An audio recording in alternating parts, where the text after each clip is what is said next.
آج بھی ہو سکتا آپ کو کچھ حوالہ جات لکھنے پڑیں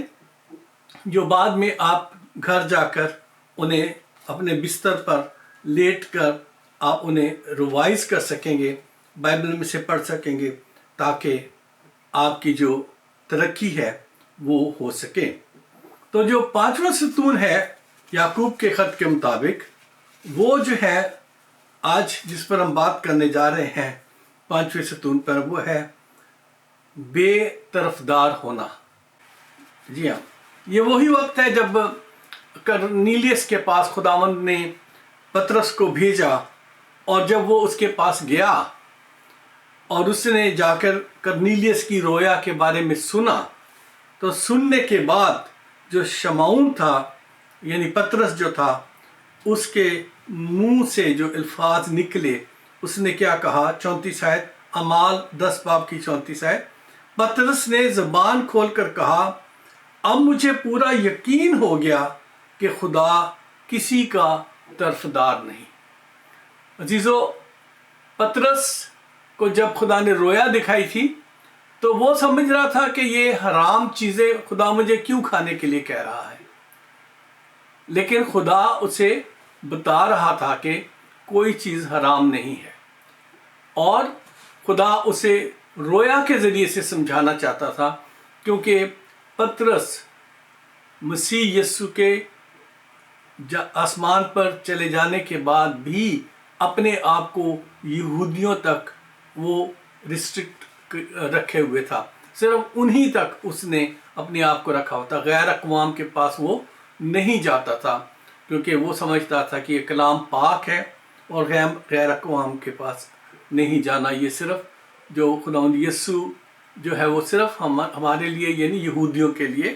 آئے ہیں۔ تو پھر اسے کہنا پڑا، اعمال 10 باب کی 34 آیت کے،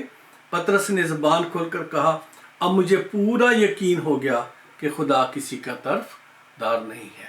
تو یہ خدا کی خوبی ہے کہ وہ کسی کا طرفدار نہیں ہے۔ اگلی آیت جو ہے وہ اور بھی اچھی طرح سے بیان کرتی ہے، کہتے ہیں کہ بلکہ ہر قوم میں سے جو اس سے ڈرتا اور راست بازی کرتا ہے وہ اس کو پسند آتا ہے۔ عزیزو، آج ہم دنیا میں دیکھیں تو ہم جتنے بھی مسیحی خادم ہیں اس وقت، میں معذرت کے ساتھ کہوں گا، میری بات کو دکھی نہ ہونا سن کے، کہ ہم سب کوشش میں ہوتے ہیں کہ ہم اپنی خدمت جو ہے صرف مسیحوں تک ہی محدود رکھیں، مسیحوں کے گھروں میں جائیں گے اور ایک دوسرے کے چرچ کی جو بھیڑیں ہیں ان کو گھیرنے کے چکر میں رہتے ہیں۔ پاسٹر جی سے کوئی غلطی ہوگی کسی چرچ کے تو جو لوگ ناراض ہوئیں گے ان کو اکٹھے کر کے اپنی طرف لانے کی کوشش کرتے ہیں۔ تو یہ خدا کو پسند نہیں ہے، بلکہ خدا کیا کہہ رہا ہے؟ خدا چاہتا ہے کہ جو غیر اقوام ہے، جو یسوع کو نہیں جانتے،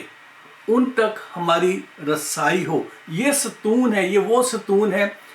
جس کے ذریعے سے کلیسیا مضبوط ہوئی، جس کے ذریعے سے جو چرچ ہے وہ پوری دنیا میں ترقی کرتا چلا گیا۔ اس پر مقدس پطرس نے بھی کام کیا، اور پولس رسول نے تو بہت زیادہ غیر اقوام میں کام کیا تھا۔ تو عزیزو، جو یہ بات ہم نے ابھی سیکھی ہے، اسی کو اب ہم دیکھتے ہیں رومیوں کا خط اور اس کے 2 باب کی 11 آیت۔ جی ہاں، رومیوں 2 باب 11 آیت، یہاں لکھا ہوا ہے، کیونکہ میں تمہاری ملاقات کا مشتاق ہوں تاکہ تم کو کوئی روحانی نعمت، پہلا باب پڑھ رہا ہوں 2:11، بہت چھوٹی سی آیت ہے، رومیو 2 باب کی 11 آیت، کیونکہ خدا کے ہاں کسی کی طرفداری نہیں ہے۔ بہت سارے لوگ سمجھتے ہیں کہ ہم اس مذہب سے تعلق رکھتے ہیں، ہمارا جو نبی ہے وہ ہمیں خدا جب آخری دن ہوگا تو وہ ہمیں جنت میں لے جائے گا، لیکن خدا کے ہاں کسی کی طرفداری نہیں ہے۔ کوئی لوگ یہ سمجھتے ہیں کہ میں خدمت میں ہوں، میں یہ کام کرتا ہوں، میں وہ کام کرتا ہوں، تو اسی لیے میری زیادہ خدا کے حضور میں جگہ ہوگی۔ تو عزیزو، ایسا نہیں ہے۔ مجھے اچھی طرح یاد ہے جناب حزقیل سروش صاحب نے ایک دفعہ کلام سناتے ہوئے یہ بات کہی تھی اور میرے دل کو یہ بات لگی، اور انہوں نے کہا کہ میں نے رویا میں دیکھا دعا میں کہ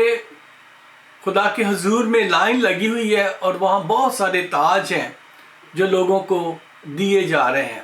اور میں سب سے جو آخری لائن تھی اس میں کھڑا ہوا تھا، اور اس میں آہستہ آہستہ میرے نمبر نزدیک آتا جا رہا تھا، تو سب کو تاج بخشے جا رہے تھے۔ جب میں نزدیک پہنچا تو ادھر میں نے دیکھا کہ ایک بڑا خوبصورت بڑا سا تاج ہے، اور میں نے دل میں سوچا کہ بھائی حزقیل سروش کی بات کہہ رہا ہوں میں تو کہ بھائی یہ اتنی خوبصورت تاج جو ہے یقیناً میرے لیے ہوگا کہ میں نے خدا کی بہت خدمت کی ہے، پوری دنیا میں لوگ مجھے جانتے ہیں، پوری دنیا میں میں جاتا رہا اور کلام سناتا رہا۔ تو انہوں نے کہا کہ جب نزدیک پہنچے تو میرے آگے ایک بہت ہی معذور سی ضعیف سی بڑھیا تھی جو آہستہ آہستہ میرے آگے چل رہی تھی۔ جب وہ اس میز کے قریب پہنچی تو وہ جو بڑا تاج تھا اس کے سر پر دھر دیا گیا، اور اس کے بعد ایک چھوٹا سا تاج ادھر باقی بچا تھا، جسے دیکھ کر مجھے بہت مایوسی ہوئی، اور میں نے خداوند سے عرض کی کہ خداوندہ میں نے تو ساری دنیا میں خدمت کی ہے، دنیا مجھے جانتی ہے، تو بھی جانتا ہے اس بات سے، لیکن اس بڑھیا کو تو کوئی بھی نہیں جانتا، اور تو نے اس کے سر پر اتنا بڑا تاج رکھ دیا۔ تو خداوند نے اسے جواب دیا، یہ بھائی حزقیل سروش صاحب کی رویا کی بات کر رہا ہوں میں، تو خداوند نے اسے جواب دیا کہ جتنی بھی تیری عبادات ہوتی تھی یہ ضعیف عورت اس میٹنگز میں نہیں پہنچ سکتی تھی، لیکن یہ بیٹھ کر تیرے لیے دعا کیا کرتی تھی، اور اس کا میرے ساتھ ڈائریکٹ رابطہ تھا، اور آپ ساری خدمت ایک ڈیوٹی کی طرح سے کرتے تھے، اور یہ بے لوث ہو کے دعائیں آپ کے لیے بھی اور ان سارے معجزات کے لیے کرتی تھی جس کے سبب سے یہ معجزے ہوتے تھے، اسی لیے یہ تاج اس کے سر پر سجایا گیا ہے۔ تو عزیزوں، خدا کسی کا طرفدار نہیں ہے۔ آپ چاہے صرف گھر میں بیٹھ کر انٹرسیشن کرنے والے ہوں، صرف دعا کرنے والے ہوں، صرف لوگوں کے بارے میں دکھی دل کے ساتھ آنسوؤں کے ساتھ آپ کسی کے لیے دعا کرتے ہیں، آپ کے لیے خدا کے پاس بہت بڑا اجر ہے۔ اور دوسری بات، خدا کے کلام میں ہی یہ بات لکھی ہوئی ہے کہ خداوند فرماتے ہیں، خداوند کہتے ہیں کہ دوسری بات جو ہے، خدا کسی کا طرفدار نہیں ہے، اور وہ کسی کو بالکل بھی چھوٹا یا بڑا نہیں جانتا، وہ سب کو ایک نظر سے دیکھتا ہے، اور وہ آپ کی چھوٹی سے چھوٹی خدمت جو ہے اس کا اجر اس کے پاس ہے، اور اس اجر کو ہم جو بڑے اپنے آپ کو بڑے خادم سمجھتے ہیں یا بڑے نام والے سمجھتے ہیں، ہم ان خدمات کو ریئلائز اور ریکگنائز بھی نہیں کرتے۔ تو عزیزوں، خدا کسی کا طرفدار نہیں ہے۔ مسیح یسوع نے اسی لیے کہا تھا کہ اول آخر ہو جائیں گے اور آخر اول ہو جائیں گے۔ آپ جب اپنے گھر میں بیٹھ کر دکھی دل کے ساتھ کلیسیا کے لیے، پادری صاحب کے لیے، بشپ صاحب کے لیے، کلیسیا کے بزرگوں کے لیے، ایون کہ پوپ صاحب کے لیے جب آپ دعائیں کر رہے ہوتے ہیں، تو وہ سارا اجر جو ہے وہ آپ کے لیے ہو رہا ہوتا ہے، کیونکہ خدا کا کلام فرماتا ہے کہ جو نبی کی خدمت کرے گا وہ نبی کا اجر پائے گا، جو چرواہے کی خدمت کرے گا یعنی جو کاہن کی خدمت کرے گا وہ کاہن کا اجر پائے گا۔ عزیزو،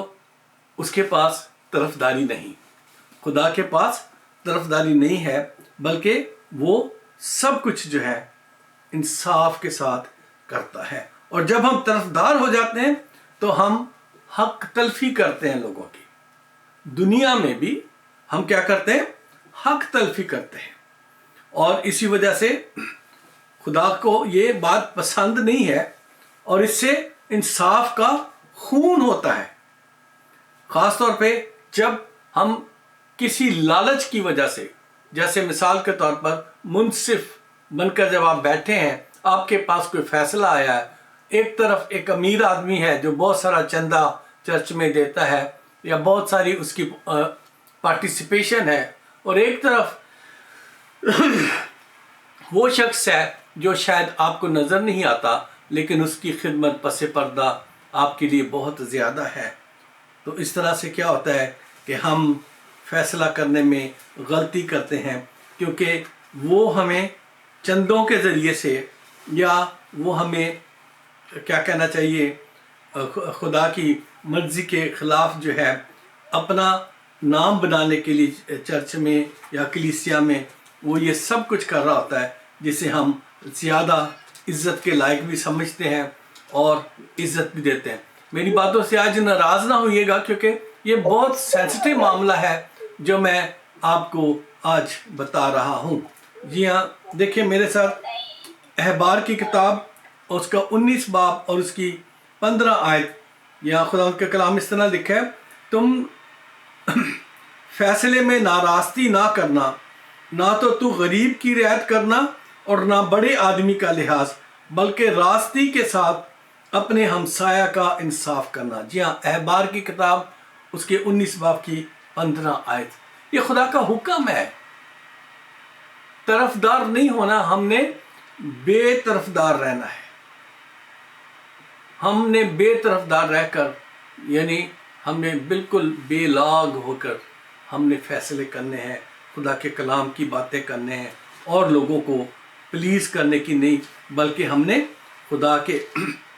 حکموں کو آگے لے کر بڑھنے کی ضرورت ہمیں ہمیشہ رہنی چاہیے اور رہتی بھی ہے۔ اس لیے ہمیں ہمیشہ اس بات کو سامنے رکھنے کی ضرورت ہے کہ خدا ہم سے کیا چاہتا ہے، خدا ہم سے کیا توقع رکھتا ہے۔ اگر ہم خدا کی مرضی کے مطابق چلیں تو ہم ضرور بے طرفدار رہ کر اور ترقی کریں گے،